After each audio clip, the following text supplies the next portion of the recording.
वेद का मंत्र है उपत्वाग्ने दिवे दिवे दोषावस्तर धिया वयम नमो भरंत एमसी।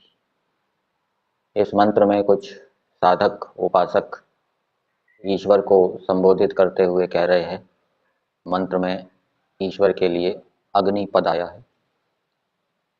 कि हे सर्वज्ञ ज्ञान को देने वाले परमेश्वर, हम दिवे दिवे प्रतिदिन दोषावस्तर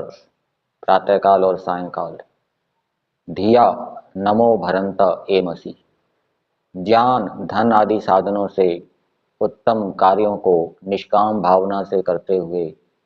आप में ध्यानावस्थित हुए आप में उपस्थित रहने का प्रयास करते हैं। धी शब्द का अर्थ ज्ञान भी बताया है और कर्म भी होता है।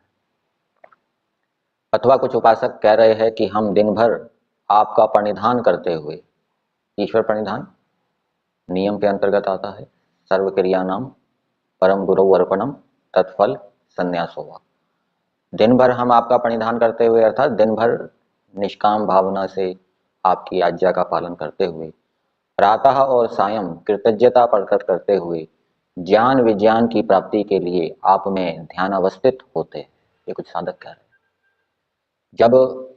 साधक निष्काम भावना से उत्तम कर्मों को करेंगे तभी उनको ईश्वर से ज्ञान विज्ञान की प्राप्ति होगी। निष्काम भावना से उत्तम कर्मों को नहीं करेंगे, सकामता से करेंगे, तो ईश्वर से ज्ञान विज्ञान की प्राप्ति नहीं होगी। तो मंत्र का संदेश मनुष्यों के लिए ये है कि वे दिन भर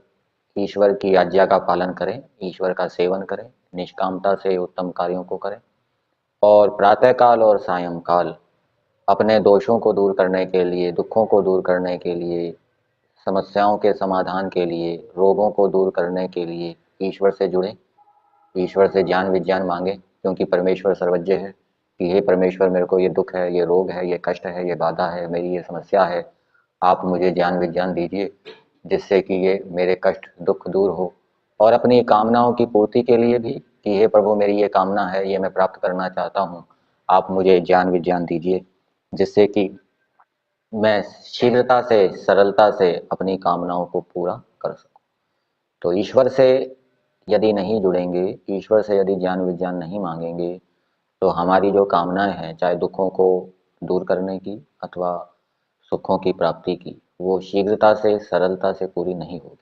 इसलिए वेद का आदेश है कि मनुष्य दिन भर ईश्वर की आज्ञा का पालन करे,